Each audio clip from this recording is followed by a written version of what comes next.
All right. Well, good afternoon, Rotary District 7770, and welcome to Conversations with Rotary Action People in our Veterans Day celebration for Wednesday, November 11th, 2020, 11/11/20. How about that?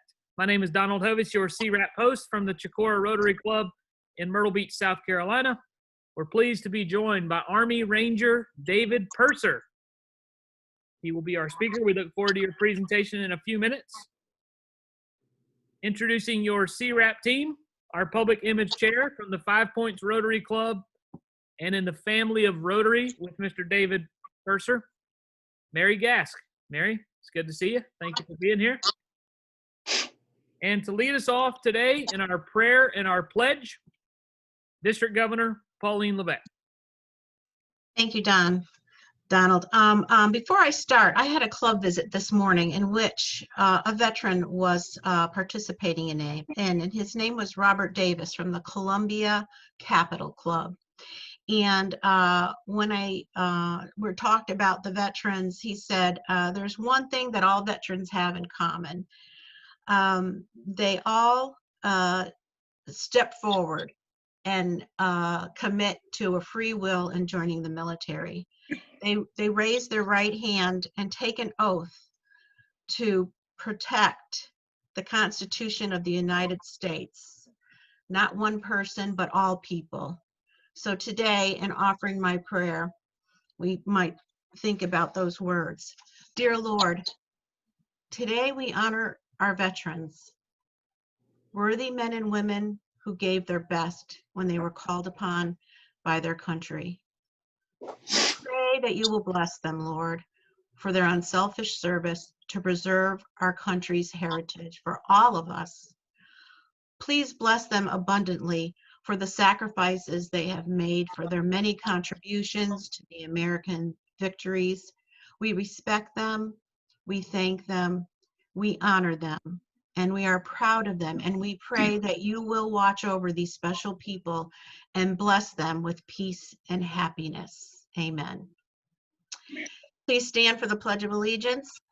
I pledge of allegiance to the flag of the United States of America and to this republic for which we stand, one nation, under God, indivisible, with liberty and justice for all. Thank you, Pauline. And those of you on here, we want you to introduce yourself via the chat box. How about today, in honor of Veterans Day, put your name, your Rotary Club, and if you know a veteran or are a veteran, how about post their name and what division they served? How about that in the chat box for me? And so, David, first of all, thank you for your service, number one. And number two, thank you for joining us and going to share your story today with us here on this program. So first of all, thank you, sir. You're welcome. You're welcome. How about before you start, you're coming to us from Columbia, am I correct? Charlotte, North Carolina. All right, good deal. So how about start it off by talking about your history of service in the Army?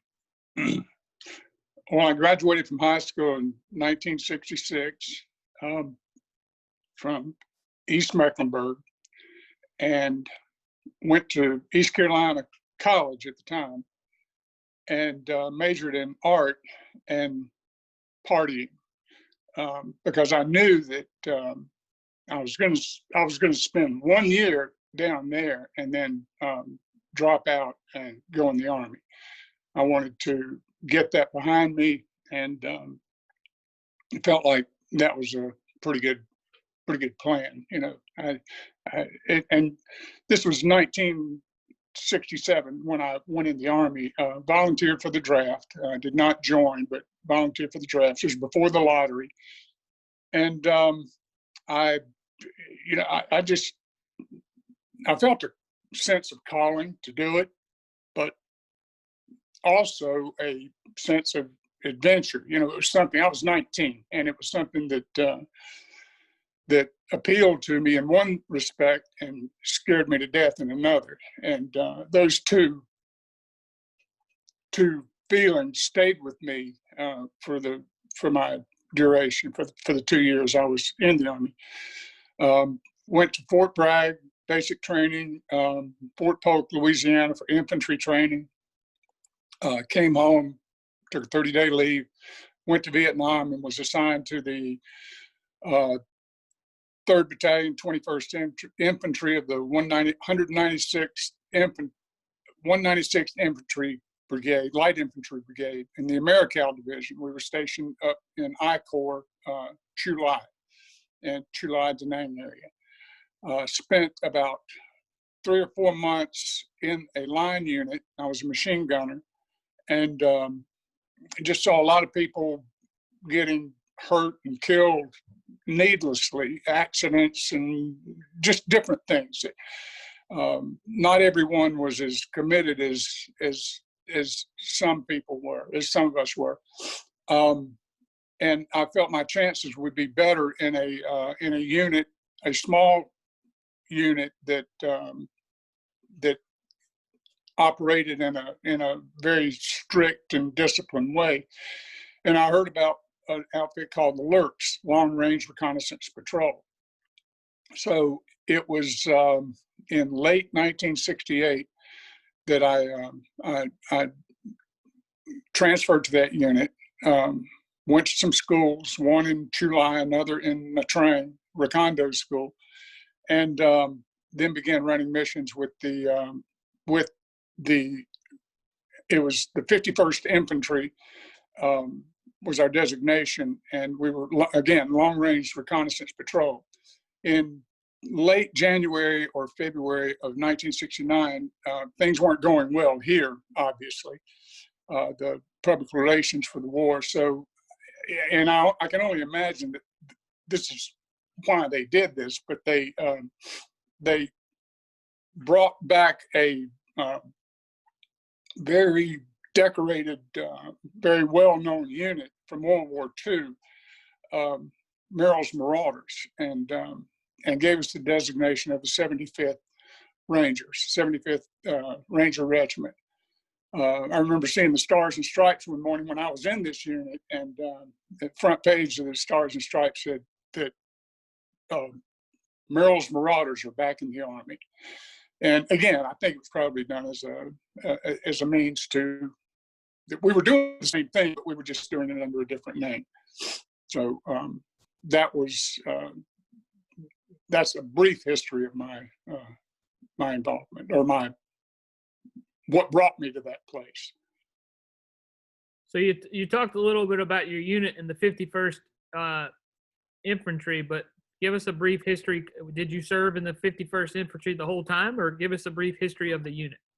No, the 51st Infantry long range reconnaissance patrol was an outfit that was started. It was actually started by General Westmoreland, William Westmoreland, and he started up with the 101st Airborne in Fort Campbell, Kentucky.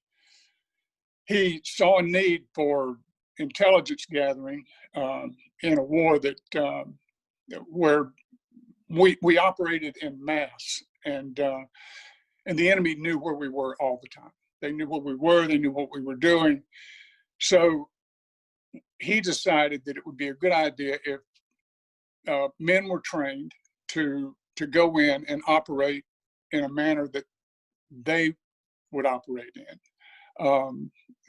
Very secretive, low key, no noise, no smells, we didn't cook, we didn't go to streams to gather water. We took everything we needed in packs on our backs. Our packs would sometimes weigh 80 to 100 pounds, and we weren't carrying clothes. Heavily armed, lots of claymore mines, multiple magazines filled with ammunition. We could carry whatever weapon we wanted.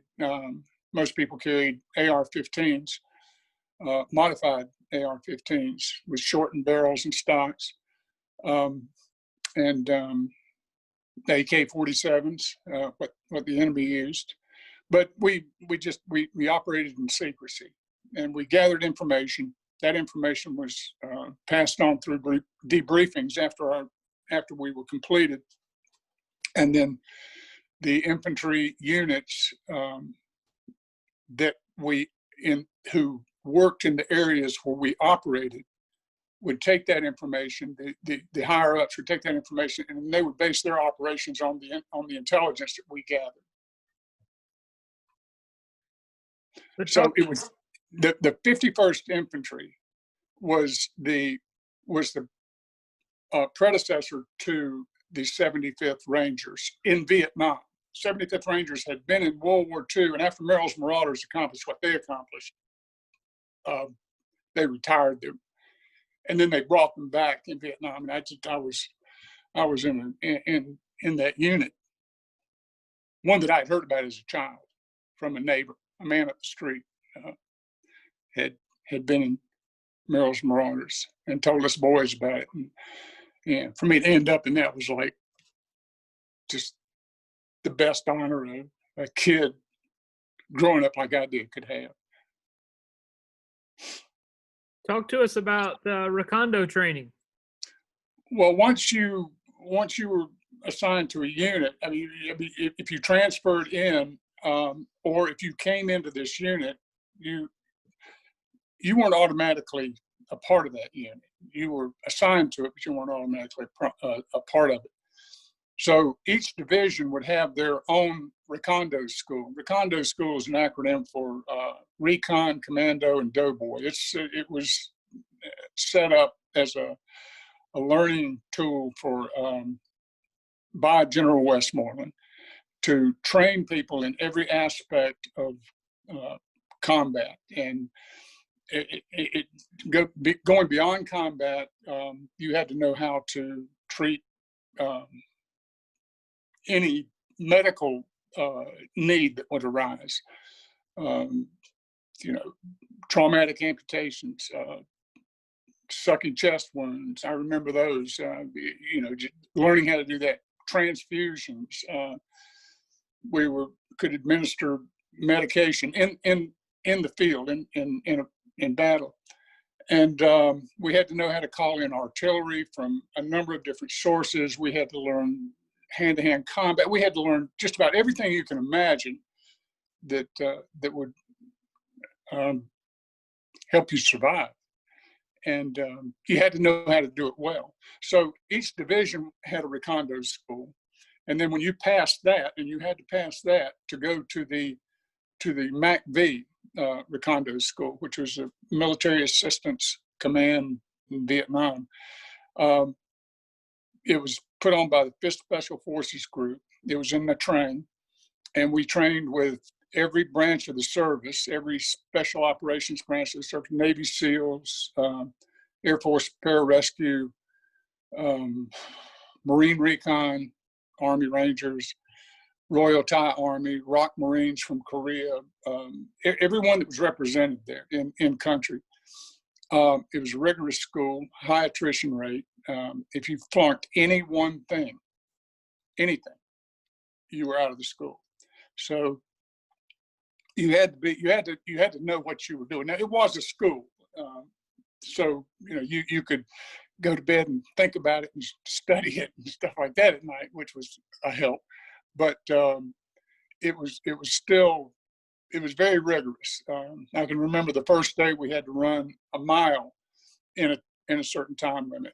These are with I think we had to have a 40 or 50 pound sandbag in our pack, 4 canteens full of water, 20 magazines, 20 rounds in each one, a weapon, and full gear. And we had to run the mile the first day, second day 2, 3, 4. Last day we had to run 7.5 miles and I forget what the time period was, but if you failed to meet that time limit, you were gone. You were back to the unit, which meant that you were back with another outfit. You went back to the infantry or whatever. So it's very rigorous, and there were a lot of people that didn't make it. So it was quite an honor. We got a number. I found my certificate of graduation, February 15th, 1969. This is the 5th Special Forces Group. This is MACV. And it was quite an honor to graduate from. I graduated second in my class, and got an instant promotion when I got back to July.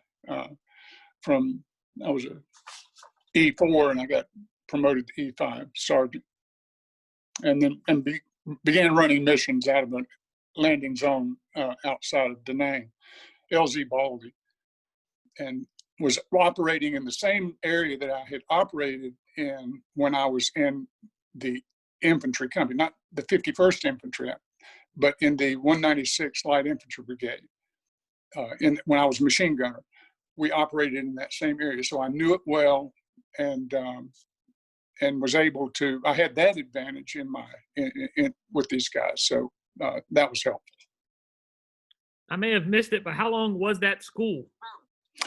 The school lasted 3 weeks, and it was intense. And it's the only school at the time, and I think probably still, that the final exam, the final test, was an actual combat mission. And the class before us, 2 or 3 people were killed. So I mean, that's when the study became real. You know, you can study, you can take tests, you can do all those things under normal circumstances, but when you go out and you're actually out there amongst the people that want to kill you, that's a test, and fortunately we passed. So what did you do and how did you do it? Well, we would go out. Like I said, we worked hand in hand with the infantry units that operated in these areas. And say, for instance, we were going to a certain valley or a certain spot, and we had to get inserted. We would days before we went out, we would go on what called overflights, where we would. The team leader and the assistant team leader would get in a helicopter, and we would look just like anybody else, and we would just fly over these areas, and we had our maps, and we would pick out primary and alternate insertion points daily, where we were going, what we were going to be doing, exactly where we would be within feet on a map, where we would be spending the night that night. There was a primary and an alternate for everything. Insertion, nightly positions, and then when the mission was over and we were going to be extracted, there was a primary and an alternate extraction site. So we had it all planned out, and but we had to get out there. And typically, the best way, the way that I like best to go out and get in the field, most of the time we'd take helicopters out, and there had to be 4 helicopters. There had to be 2 slicks, 2 Hueys with no doors on them, and they were flying all over the place over there, and 2 gunships, and they were off at a distance and didn't look like they related to us. But if something happened, they came in very fast, and if one ship got shot down, then the other ship who was flying high would come in and get the others. And I mean, it all worked.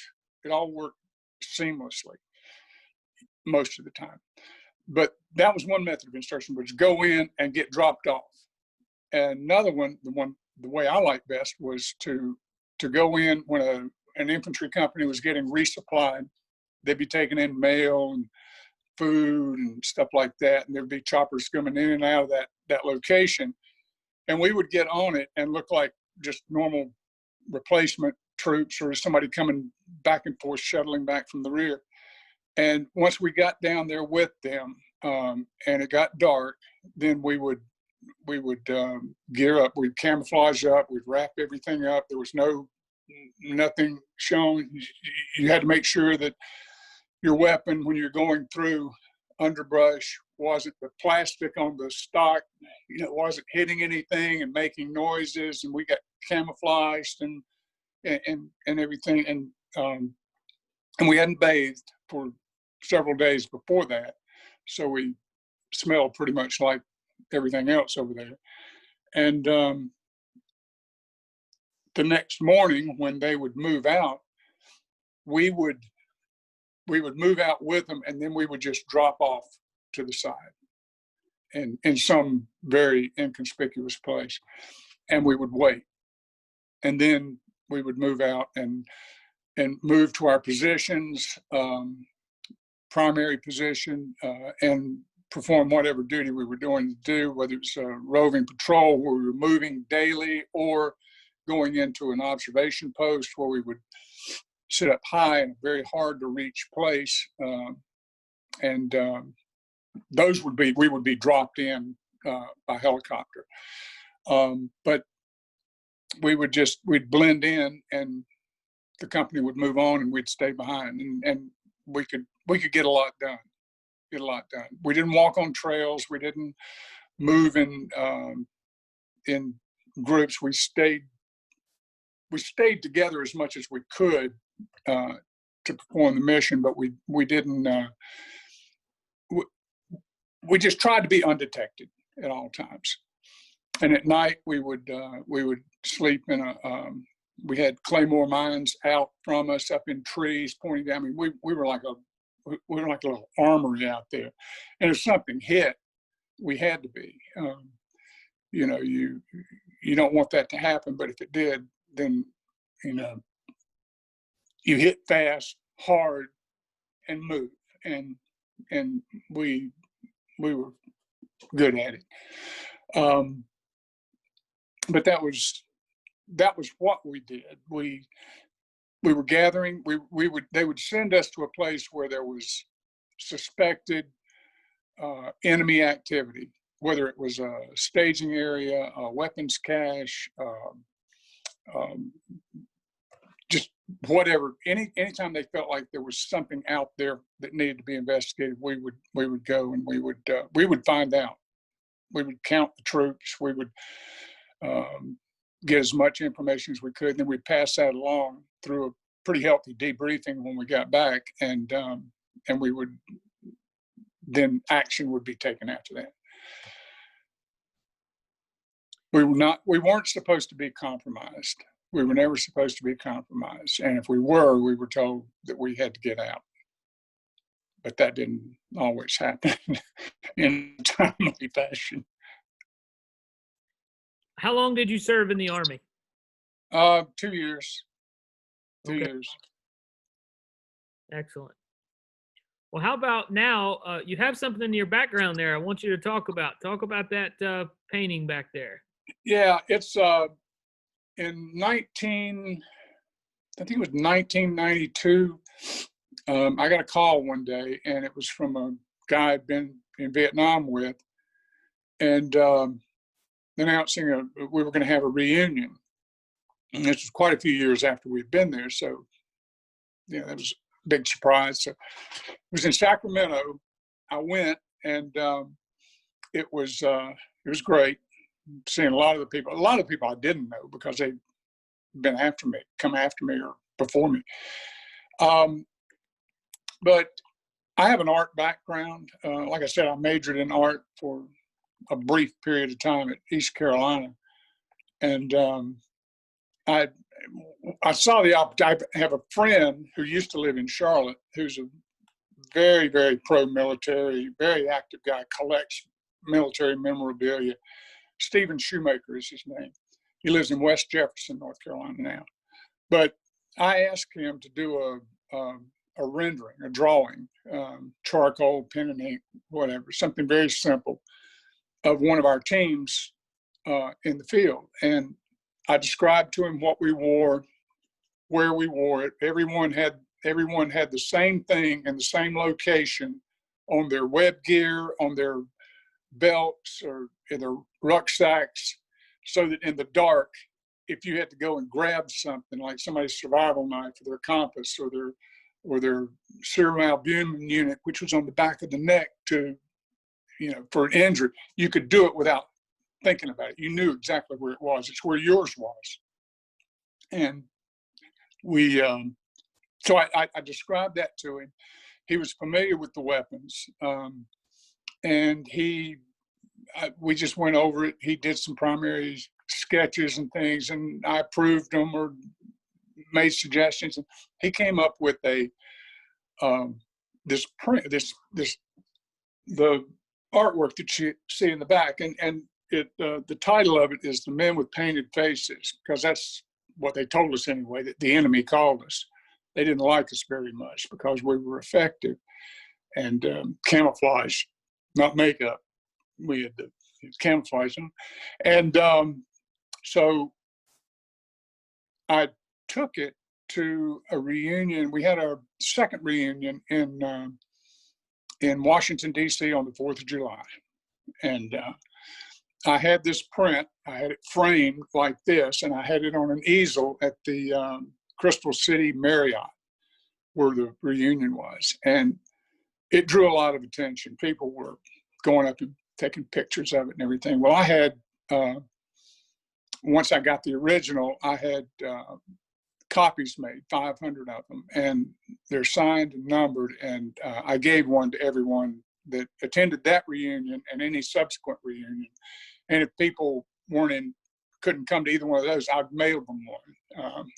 And they seemed to like it a lot. But it was just something that I thought would be nice to do for those guys. Really neat. So I put a picture in the chat box for everyone of David and General William Westmoreland.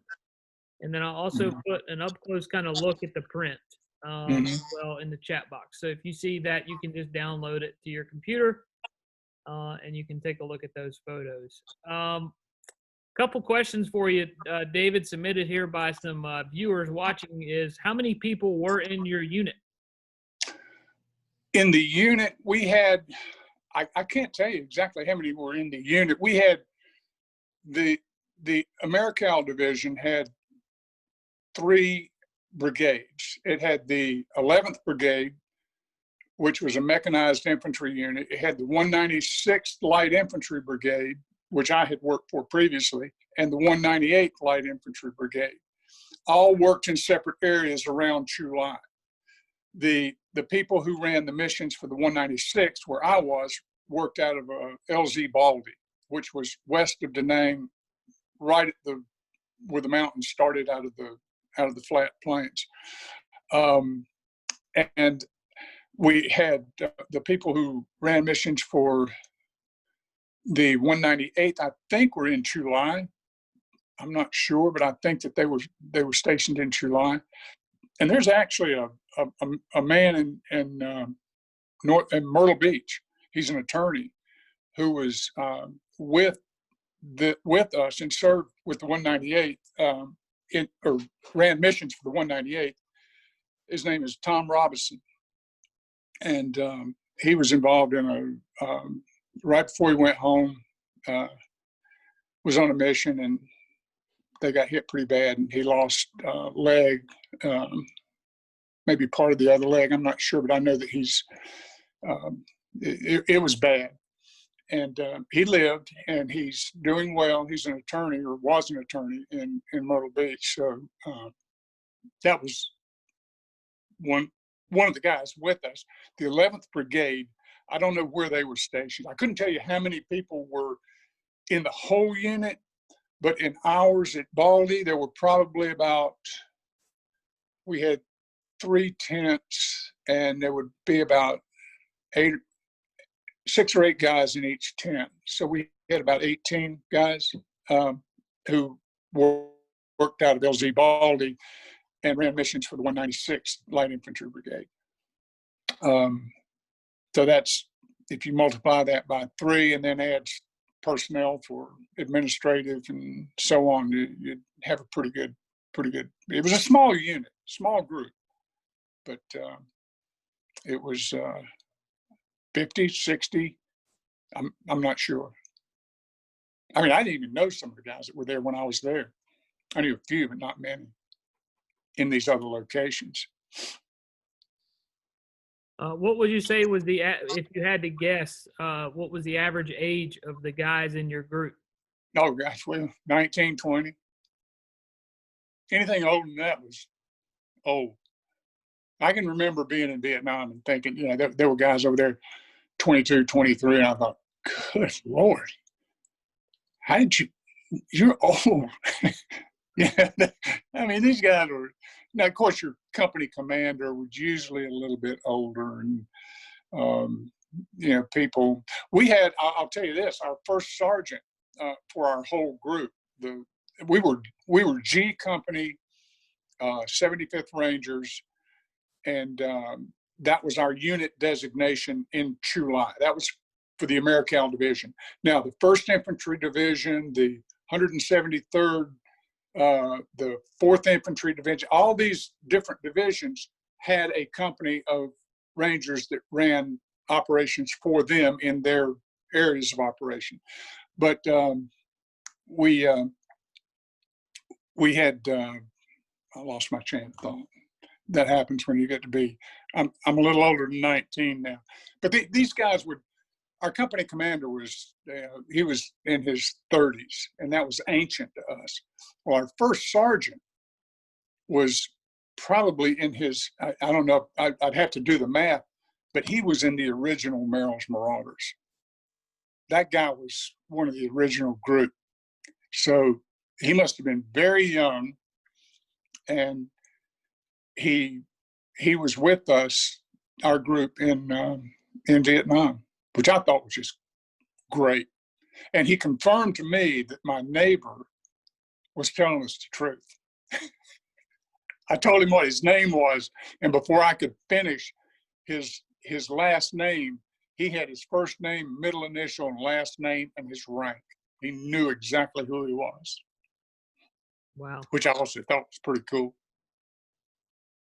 Did you ever attempt a rescue mission? Rescues? No, the only rescue missions that I was ever a part of were when we had a team in trouble. And, you didn't have any trouble getting people out to the landing pad to get in a helicopter to go help. Everybody was willing to go. And that was the thing, that was another thing that's worth mentioning, probably one of the most important things worth mentioning about this group.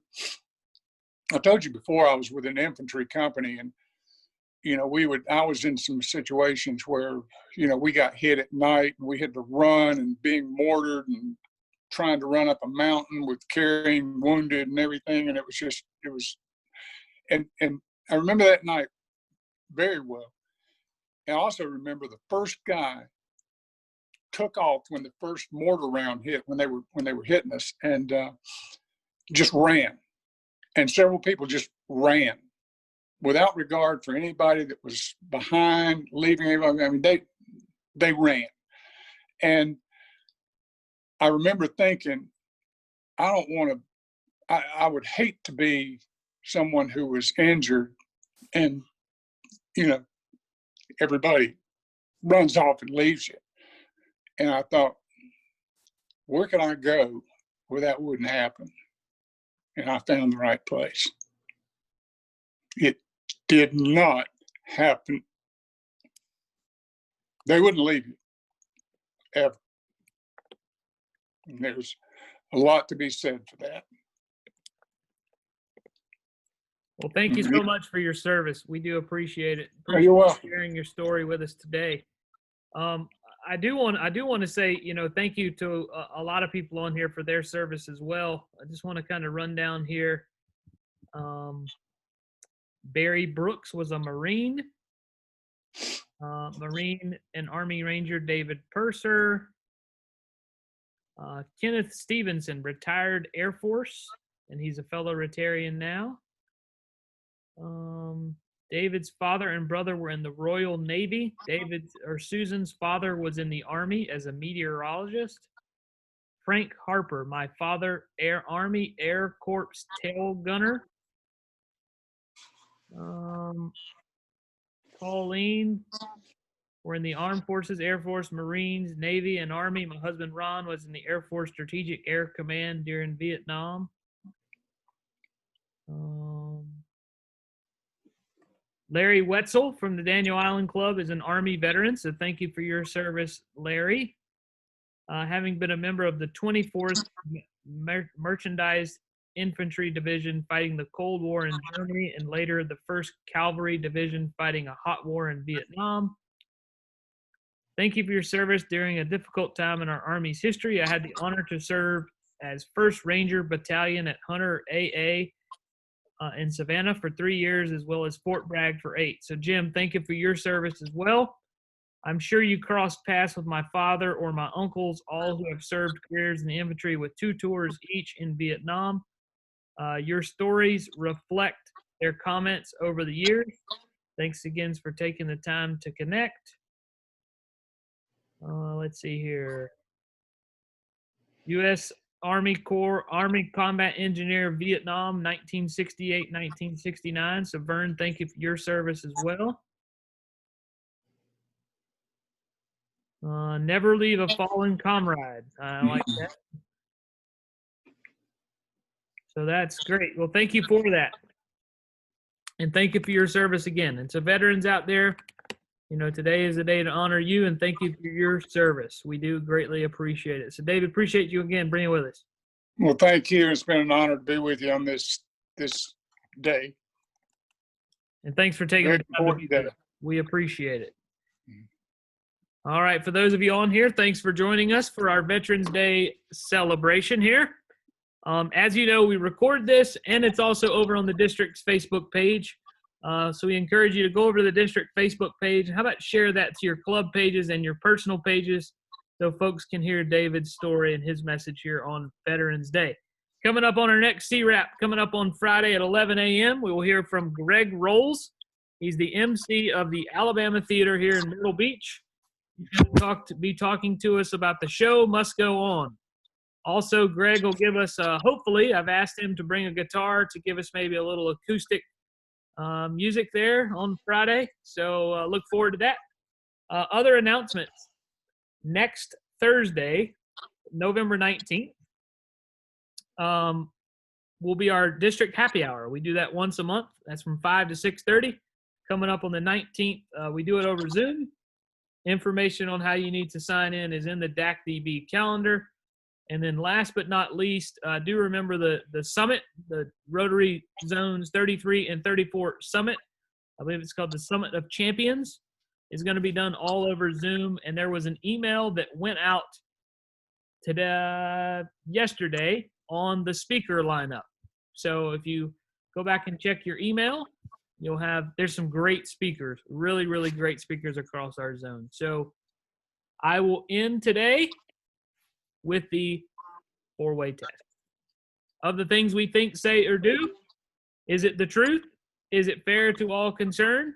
Will it build goodwill and better friendships? Will it be beneficial to all concerned? Hope everyone has a wonderful Wednesday. Stay dry out there, and we'll see you on Friday for the next conversations with Rotary Action People. Take care. That's a wrap.